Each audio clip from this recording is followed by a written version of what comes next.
ئەوەی کە دەیبینین هەوڵەکان بۆ گۆڕینی دیمۆگرافیای کەرکووک و ناوچە کوردستانەکانی دەرەوەی ئیداری هەرێم بەردەوامیان هەیە. لەو بارەیە داوا ئەکرێت کە سەرکردە سیاسەکانی کورد بێنە دەنگ کۆدەنجیەک لەو بارەیە دروست بکەن بۆی بە دوواداچوون بکەن بۆم کێشە، چونکە بەپی ئەو بە دوواداچوونانی کە کراوە لە ماوەی تەنها 1 ساڵە 1000 خێزان هاتوونەتەوە ناو شاری کەرکووک کە ئەوەش هەنگاوێکە بۆ گۆڕینی دیمۆگرافی. لەو بارەیەوە ئێمە میوانداری بەڕێز محەممەد نەسرەدین چاودێری سیاسی دەکەین کە ڕاستەوخۆ لە ئەستۆدەکانمان لە شاری کەرکووکەوە لەگەڵمانایە. کاک محەممەد بانیت باش سڵاو لێبێ. سەرتا با بزانین لە زاری بەڕێستانەوە چکە ئێوە لە کەرکووک نیشتەجێن و دەزانن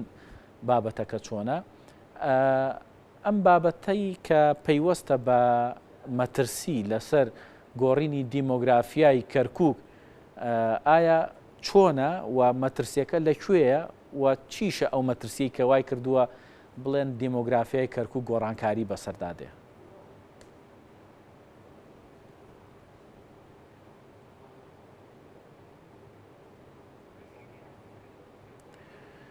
پێدەچێت کاک محەممەد گوێبیستی دەنگی ئێمە نەبێت، هەروەکو پێشتریش ڕامگەیان و باسمان کرد کە لە کەرکووک مەترسی لەسەر ئەوە هەیە کە دیمۆگرافیای ناوچەکە گۆڕانکاری بەسەر تەمان هەر لە کەرکووک نییە لە چەند ناوچێکی تری ناوچە کێشە لەسەرەکانە. بەس من پرسیارەکەم لە کاک محەممەد ئەم جارە کە ئەگەر گوێبیستی دەنگم بێ من پرسیارەکەەوەی کاک محەممەد لە کەرکووک ئەو مەترسیە چییە؟ لە چ شوێنێکە مەترسیەکە بە دیاریکراوی ئەم بابەتە لەکوێوە سەری هەڵداوە؟ ئایا ئەو خێزانانە ڕاستە هاتوونەتەوە ناو کەرکووک؟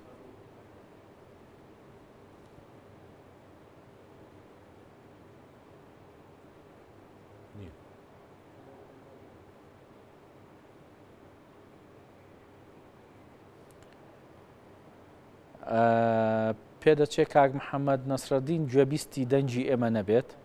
هاوکارانم هەوڵ دەدەن کە ئەو کێشەیە چارەسەر بکەن. کاک محەممەد ئەگەر گوێبیستی من بی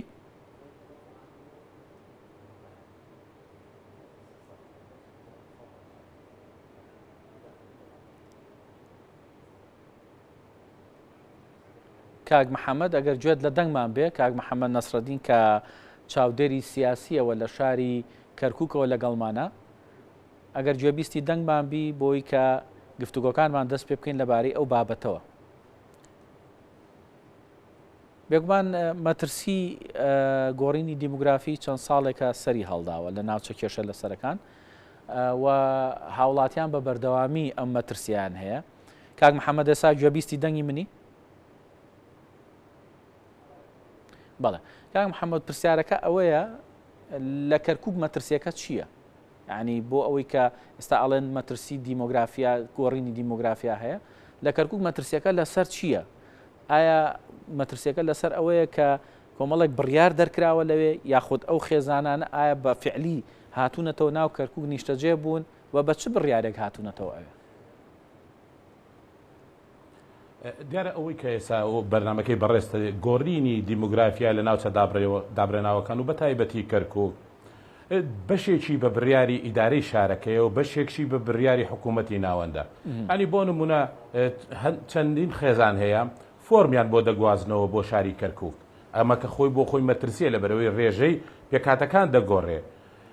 یاخۆت زۆرێک لە ئەو خێزانانەیەکەوە ئەگەر لە شارەکانی کەشا کێشەی ئەمریان هەوبێ ڕێیان بۆ خۆش دەکرێت کە بێن لە شاری کەرکووکە نیشتەجێ بن. دیارە ئەمەش بۆ زیاتر بۆ پێکهاتەی عارەبی شارەکە دەکرێت. بەگشتی ئەوەی کە ئێستا ئێمە دەکرێت بڵین سیاسەتی گۆڕینی دیموگرافیای ناوچە کوردستانی دابرێناوەکانە و کەرکووکش وەکی چەقی ئەو ناوچانە لە بەشی ئیداری شارەکە دەبینین، لە بەشی خاوەندارێتی زەوی جارە کشت و کاڵەکان لە پشتێنەی ئەمنیەکەی شاری کەرکووک کە گوندەکانە دەبینین لە زۆر بڕیارە لە ناو شارەکانەوە. یعنی بەزەقی ئێستا ئێمە درک بەوە دەکەین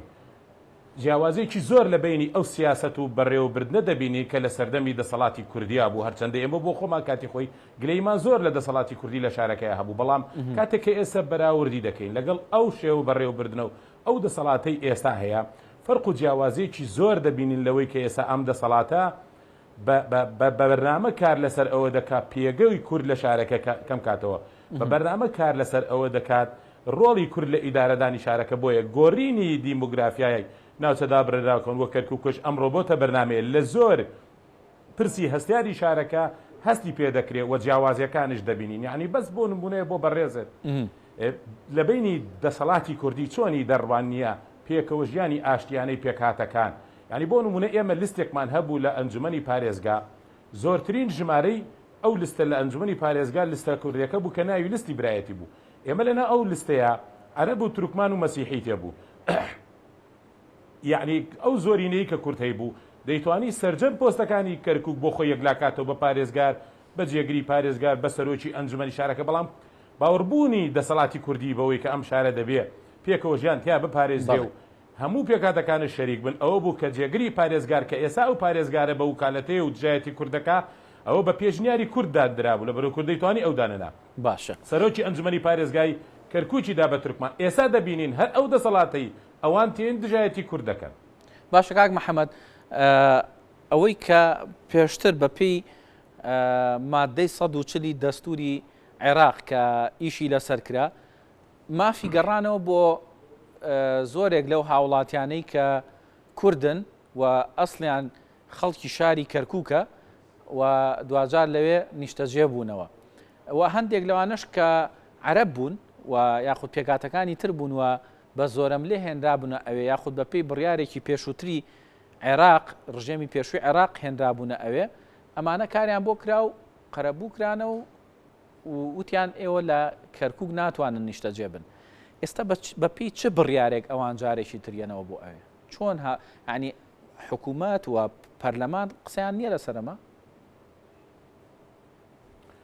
دیارە ئێستاکانە بکووتم بەشێک لە هاوکاریکردنی ئەم گۆڕانکارێ بۆ نمونە دەسەڵاتە سەربازیەکەی ئێستای کەرکووک پاڵپشتی هەندی عربی کردلەوانی کە بەڕێزت باسییان کرد سوودمەند بوونە و گەڕاونەتەوە شارەکانی خۆیان ئێستا گەڕاونەتەوەتەوە